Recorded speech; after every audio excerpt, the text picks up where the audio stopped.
नमस्कार सभी विद्यार्थियों को। डॉक्टर भीमराव अंबेडकर राजकीय महाविद्यालय श्री गंगानगर से असिस्टेंट प्रोफेसर मैं वीरेंद्र सिंह। और आज आपके सामने हम बात कर रहे हैं राजस्थान के प्रमुख क्रांतिकारी, यानी राजस्थान का इतिहास पढ़ रहे हैं।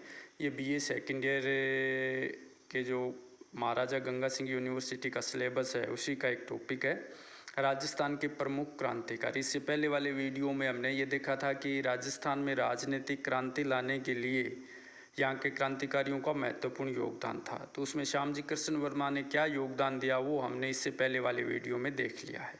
इस वीडियो के अंदर हम देख रहे हैं कि राजस्थान के प्रमुख क्रांतिकारी कौन कौन थे। 4 क्रांतिकारियों के बारे में इसमें पढ़ेंगे, जिसमें सबसे पहले नाम आता है अर्जुन लाल सेठी का। अर्जुन लाल सेठी है, ये राजस्थान के एक बहुत ही महत्वपूर्ण क्रांतिकारी माने जाते हैं, जिनका जन्म जयपुर के अंदर एक जैन परिवार में हुआ था। 1902 ईस्वी में इन्होंने इलाहाबाद यूनिवर्सिटी से ग्रेजुएशन किया और बाद में फिर चौमू के ठाकुर थे देवी सिंह, उन देवी सिंह के ये शिक्षक नियुक्त किए गए, ठाकुर देवी सिंह के। 1907 ईस्वी के इन्होंने कौन से ईयर में 1904 में अजमेर के अंदर इन्होंने जैन शिक्षा सोसाइटी, ये कई बार ऑब्जेक्टिव में भी आपसे पूछे जा सकते हैं कि जैन शिक्षा सोसाइटी क्या है या इसकी स्थापना कब हुई, कहाँ हुई, किसने कही। तो इसलिए इन सारी चीज़ों को बड़े ध्यान से पढ़ें, क्योंकि आजकल जो कॉम्पिटिटिव एग्जाम्स हो रहे हैं वो ज़्यादातर ऑब्जेक्टिव बेस्ड है। तो ये सारी चीज़ें आपकी पूर्ति करेंगे, ऑब्जेक्टिव में भी और डिस्क्रिप्टिव टाइप में भी। तो इनकी स्थापना इनके द्वारा की गई, जिसका उद्देश्य था लोगों को राजनीतिक शिक्षा दी जाए।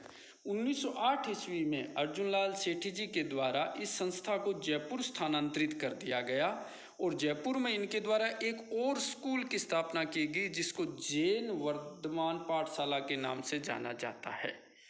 यह प्रत्यक्ष रूप से तो एक धार्मिक विद्यालय था, किंतु यहाँ पर वास्तव में क्या किया जाता था, क्रांतिकारियों को प्रशिक्षण देने का कार्य है वो अर्जुन लाल जी सेठी के द्वारा किया जाता था। अर्जुन लाल जी सेठी के निर्देशन में ही 1913 ईस्वी को मुगल सराय के एक महंत की हत्या कर धन लूटने का प्रयास किया गया, क्योंकि क्रांतिकारियों को धनाभाव हमेशा रहता था। इस धनाभाव को दूर करने के उद्देश्य से ही अर्जुन लाल सेठी के निर्देशन में इस महंत को मारकर धन लूटने का प्रयास किया गया, लेकिन इसमें जब उनकी मृत्यु के बाद में कोई धन बड़ी मात्रा में नहीं मिल पाया था।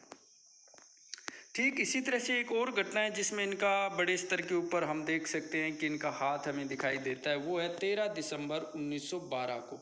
13 दिसंबर 1912 को भारत के जो गवर्नर जनरल थे उस समय के लॉर्ड हार्डिंग्स, वो चांदनी चौक से गुजर रहे थे, तो उनके ऊपर बम फेंका गया और ये बम फेंकने का कार्य रास बिहारी बोस और इनके नेतृत्व में जोरावर सिंह बारहट के द्वारा बुर्का ओढ़ कर किया गया। सरकारी गवाह अमीरचंद ने बाद में बताया था कि इस पूरे बम कांड की योजना को तैयार करने वाला यानी मास्टरमाइंड कोई व्यक्ति इस क्रांतिकारी घटना को अंजाम देने वाला था, तो वो था अर्जुन लाल सेठी। तो इस बम कांड में राजस्थान के प्रमुख जो क्रांतिकारी थे, बाल मुकुंद है, मोती चंद जी है, विष्णुदत्त है, ये बड़े बड़े क्रांतिकारी इसमें शामिल थे। तो इस क्रांतिकारी गतिविधि में भाग लेने के कारण अर्जुन लाल सेठी जी को गिरफ्तार कर लिया गया और बाद में इनको वेल्लोर जेल यानी मद्रास में भेज दिया गया। जब 1920 ईस्वी को राजनीतिक बंदियों को क्षमादान देने के कार्य किए गए, तो इसी कड़ी में इनको भी जेल से रिहा कर दिया गया। जेल से छूटने के बाद इनके द्वारा कांग्रेस पार्टी को ज्वाइन कर लिया गया और 1930-31 तक आते आते अजमेर कांग्रेस के एक बहुत ही महत्वपूर्ण कार्यकर्ता या सर्वेसर्वा बन चुके थे। लेकिन बाद में नीतिगत संबंधों में मतभेद होने के कारण ये कांग्रेस से अलग हो गए और अजमेर में आकर दरगाह ख्वाजुद्दीन चिश्ती में जो मुसलमान बच्चे थे उनको अरबी और फारसी पढ़ाकर ये लोग अपना जीवन यापन यानी सेठी जी अपना जीवन यापन करने लगे। वहीं पर इनका देहांत हो गया। दरगाह के लोगों को लगा कि मुसलमान थे, इसलिए इनको दफना दिया गया। तो इस प्रकार हम देखते हैं कि सेठी जी ने राजस्थान के लोगों में राजनीतिक जागृति को लाने के लिए बड़े स्तर के ऊपर प्रयास है वो किए गए। तो ये थे हमारे बहुत ही महत्वपूर्ण क्रांतिकारी अर्जुन लाल जी सेठी। इसके बाद हम दूसरे क्रांतिकारी की बात करें तो वो है केसरी सिंह बारहट।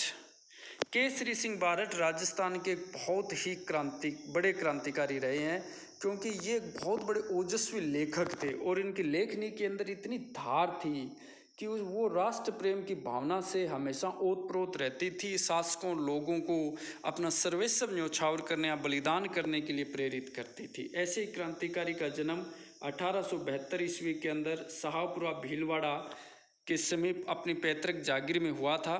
ये बहुत बड़े ओजस्वी लेखक थे।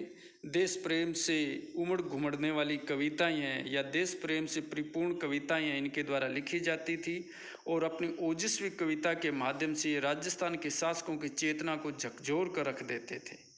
स्वराज्य प्राप्ति के लिए ये भी चाहते थे कि बंगाल की तरह राजस्थान में क्या बननी चाहिए, गुप्त समितियों का संगठन बनना चाहिए।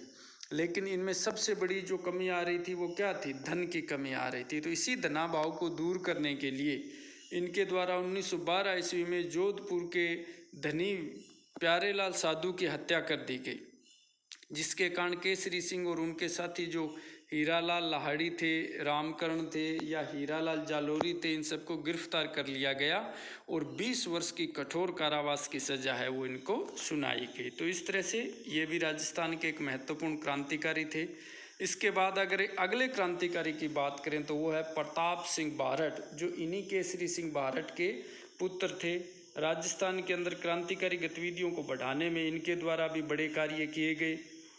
प्रताप सिंह ने भारत सरकार के गृह सदस्य रेगिनाल्ड कार्डोक की हत्या करने की योजना बनाई, लेकिन निश्चित समय पर निर्धारित स्थान पर रेगिनाल्ड के नहीं पहुंचने पर यह उनकी हत्या की योजना ये असफल होगी। परंतु पुलिस को उनके विरुद्ध सुराग मिल गया और प्रताप सिंह को गिरफ्तार करके मेरठ जेल भेज दिया गया, जहां इनको घोर यातनाएं दी गई, जिसके कारण इनकी मृत्यु हो गई। राजस्थान में राजनीतिक चेतना उत्पन्न करने में या राजस्थान के लोगों में बलिदान और त्याग की भावना उत्पन्न करने में इन्हीं पिता पुत्रों यानी केसरी सिंह बारठ और प्रताप सिंह बारठ का नाम आज भी पूरे राजस्थान के अंदर श्रद्धा के साथ लिया जाता है। अगले क्रांतिकारी की बात करें तो ये थे खरवा के राव गोपाल सिंह खरवा। ये अजमेर जो मेरवाड़ा है, अजमेर मेरवाड़ा के खरवे ठिकाने के रहने वाले थे। वहाँ के ठाकुर थे राव गोपाल सिंह और इनके क्रांतिकारियों के साथ बड़े ही घनिष्ठ संबंध थे। जैसे सेठ दामोदर दास राठी भी इनको स्पॉन्सर करते थे, विजय सिंह प्रतीक से इनके घनिष्ठ संबंध थे। बहुत ही महत्वपूर्ण क्रांतिकारी रास बिहारी बोस, केसरी सिंह के साथ इनके संपर्क बने हुए थे। प्रथम विश्व युद्ध के दौरान जब रास बिहारी बोस व सचिंद्र नाथ सन्याल के द्वारा उत्तर भारत में सशस्त्र क्रांति की योजना बनाई गई तो राव गोपाल सिंह को भी इस योजना में शामिल किया गया और गोपाल सिंह के नेतृत्व में जोधपुर और बीकानेर से सेनाएं लेकर वो अजमेर, जो कि अंग्रेजों का राजस्थान के अंदर गढ़ था, उस पर आक्रमण करने की योजना बनाई गई थी।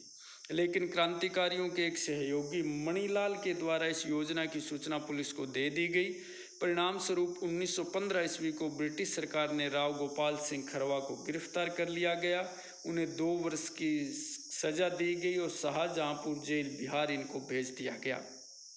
सरकार के द्वारा इनकी जागीर थी खरवा के अंदर, वो छीन ली गई। परंतु गोपाल सिंह जैसे स्वतंत्रता सेनानियों के द्वारा राजस्थान के लिए किए जाने वाले इन अमूल्य त्याग और बलिदान ने राजस्थान की जनता को गहरे तक प्रभावित किया और उसके परिणाम स्वरूप राजस्थान की जनता में राजनीतिक चेतना है वो बड़े स्तर पर दिखाई देती है और वो जो क्रांतिकारी गतिविधियां थी उसमें भी बड़ी बढ़ चढ़ करके भाग लेते हुए हमें दिखाई देते हैं। तो कुल मिलाकर के गोपाल सिंह खरवा है, केसरी सिंह जी बारठ है या उनके पुत्र प्रताप सिंह बारठ है, अर्जुन लाल सेठी है, ये राजस्थान के बहुत ही महत्वपूर्ण क्रांतिकारियों में शामिल है। चूँकि और भी क्रांतिकारी इसमें रहे हैं लेकिन उनका हम यहाँ पर ज़्यादा डिटेल से चर्चा नहीं करेंगे। आपके सिलेबस के अकॉर्डिंग ये 4 जो क्रांतिकारी है ये बड़े महत्वपूर्ण है। उम्मीद है आपको ये वीडियो पसंद आया होगा। अगर ये पसंद आया है तो आप ज़रूर चैनल को सब्सक्राइब करें। अगले वीडियो के अंदर भी हम लोग राजस्थान में राजनीतिक जागृति लाने वाली कुछ संस्थाओं के बारे में चर्चा करेंगे। तब तक आप इस वीडियो के साथ स्टडी करें, स्वस्थ रहें, अपने स्वास्थ्य का ध्यान रखें। थैंक यू, जय हिंद।